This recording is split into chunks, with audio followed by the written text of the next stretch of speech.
मैं हूं वैदिक ऋषि। हमने इस भूमि का नाम भारत रखा राजा भरत के नाम पर, जो धर्म और साहस के प्रतीक थे। यही नाम आज तक जीवित है। मैं हूं पुराणों का भूगोलविद। हमने भारत को जम्बू द्वीप कहा, जहां जम्बू वृक्षों से भरपूर भूमि थी। प्राचीन काल में पूरी धरती को इसी नाम से विभाजित किया जाता था। मैं हूं आर्य परंपरा का विद्वान। उत्तर से दक्षिण तक फैली इस भूमि को हमने आर्यावर्त कहा। यहाँ धर्म, ज्ञान और संस्कृति का वास था। मैं हूं फारसी यात्री। हमने सिंधु नदी को हिंद कहा और इस भूमि को हिंदुस्तान। यही नाम सदियों तक चलता रहा। मैं हूं यूनानी भूगोलविद। हमने सिंधु नदी को इंडोस कहा और पूरी भूमि को इंडिया। यही नाम ब्रिटिश काल में आधिकारिक बन गया। मैं हूं प्राचीन व्यापारी। भारत की सोने जैसी भूमि के कारण हमने इसे सुवर्ण भूमि कहा। सोने, मसालों और धन की धरती। मैं हूं अरबी नाविक। हमने इस धरती को अल हिंद कहा। सागर, मसाला, व्यापार और ज्ञान की भूमि। मैं हूं फारसी इतिहासकार। हमने इस देश को हिंद कहा, जो सिंधु नदी से निकला नाम है। मैं हूं पुराणों का कथावाचक। इस उपमहाद्वीप को हमने भरतखंड कहा, राजा भरत की विशाल भूमि। मैं हूं चीन का भिक्षु यात्री। हमने भारत को जिहोनगना कहा, ज्ञान और आध्यात्मिकता की भूमि के लिए। मैं हूं प्राचीन चीनी इतिहासकार। हमने भारत को यिंगतू कहा, महान धर्म, संस्कृति और व्यापार की भूमि। मैं हूं सुश्रुत 600 ईसा पूर्व का शल्य चिकित्सक। मैंने नाक, कान और त्वचा की सर्जरी विकसित की, जिसे आज प्लास्टिक सर्जरी कहा जाता है। मेरी पुस्तक सुश्रुत संहिता में 300 से अधिक शल्य तकनीकें लिखी हैं। यही भारत की सर्जरी परंपरा की नींव है। मैं हूं चरक आयुर्वेद का आचार्य। 100 ईसा पूर्व मैंने लिखा था कि बीमारी का इलाज सिर्फ दवा से नहीं होता है।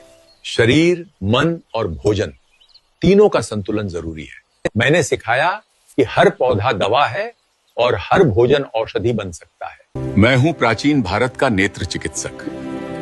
800 ईसा पूर्व हम मोतियाबिंद की सर्जरी करते थे। एक पतली सलाई से आंख की धुंधली परत हटाकर दृष्टि वापस लौटा देते थे। इस तकनीक ने हजारों लोगों की रोशनी बचाई। दुनिया में पहली कैटरैक्ट सर्जरी भारत की धरती पर हुई थी। मैं हूं कोणार्क का शिल्पकार। हमने सूर्य मंदिर को इस तरह बनाया कि हर पहिया एक सटीक घड़ी की तरह समय बताता है। आज भी सूरज की किरणें हर घंटे पर ठीक इसी कोण से गिरती हैं, बिना किसी आधुनिक गणना के। मैं हूं भारतीय वास्तुकार। हमने ऐसे भवन बनाए जहां हर दिशा, हर खिड़की ऊर्जा के अनुसार तय थी। बिना बिजली के भी ये इमारतें खुद को ठंडा रखती थी। यही था वास्तुशास्त्र का असली विज्ञान। मैं हूं हड़प्पा का अभियंता। 4000 साल पहले हमने बनाई पक्की नालियां और भूमिगत सीवर प्रणाली। हर घर में जल निकासी का रास्ता अलग था। इतनी सटीक योजना आज भी आधुनिक शहरों के लिए मिसाल है। मैं हूं वो कारीगर जिसने बनाया दिल्ली का लौह स्तंभ। लगभग 1500 साल पहले इसे बिना किसी आधुनिक तकनीक के ढाला गया था। आज तक इसमें जंग नहीं लगी और विज्ञान अब भी इसका रहस्य नहीं सुलझा पाया। मैं हूं नागार्जुन। मैंने रसायन विद्या को विज्ञान बनाया, धातुओं को बदलने और औषधियां बनाने की विधियां खोजी। आज की आधुनिक केमिस्ट्री की जड़ें यहीं से निकली। मैं हूं कणाद। मैंने कहा हर वस्तु छोटे छोटे अणुओं से बनी है। जब दुनिया को परमाणु का नाम भी नहीं पता था, भारत ने उसका सिद्धांत लिखा। यही था हमारा विज्ञान, अदृश्य को भी देखने की दृष्टि। मैं हूं भारद्वाज ऋषि। मेरे ग्रंथ विमान शास्त्र में वर्णन है कि मानव उड़ना सीख चुका था। ऐसे यंत्र जो आकाश में, जल में और पृथ्वी पर चल सकते थे। आज के वैज्ञानिक इसे एरोडायनामिक्स का प्राचीन रूप मानते हैं। मेरा नाम है राजा राममोहन राय।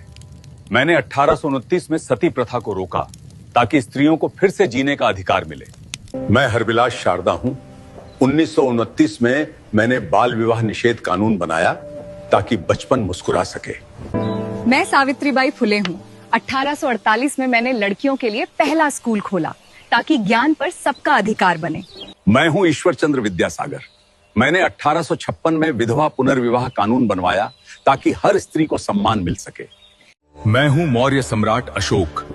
3री शताब्दी ईसा पूर्व में मैंने सारनाथ पर एक धर्म चक्र की स्थापना की। मेरा धर्म चक्र जीवन, गति और धर्म का प्रतीक है। इसमें 24 तीलियां हैं साहब। हर तीली एक मूल्य दर्शाती है। इन 24 तीलियों में हैं सत्य, संयम, न्याय, करुणा और परिश्रम। ये बताती हैं कि जीवन में ठहराव नहीं, निरंतर आगे बढ़ना ही धर्म है। सदियों बाद यही चक्र भारत के झंडे में आया। 22 जुलाई 1947 को इसे राष्ट्र की गति और प्रगति का प्रतीक बनाया गया। आज यही चक्र भारत के तिरंगे में है, जिसे आप अशोक चक्र के नाम से जानते हैं। मेरा नाम आर्यभट्ट है। 5वीं शताब्दी में मैंने शून्य का विचार दिया। यही शून्य गणित और खगोल शास्त्र की नींव बना। मैं वही हूँ जिसने न्यूटन से 400 साल पहले बताया था हर वस्तु पृथ्वी की ओर गिरती है। जरा मेरा नाम बताओ कमेंट में। मैं हूँ सुश्रुत। जब दुनिया शरीर को छूने से डरती थी, तब हमने सर्जरी करना सीख लिया था। मेरा नाम चरक है। मैंने चरक संहिता लिखी, जहां हर पौधे को दवा की तरह समझा गया। मैं हूं पाणिनि।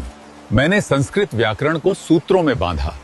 आज भी दुनिया की कई भाषाएं उसी संरचना पर बनी हैं।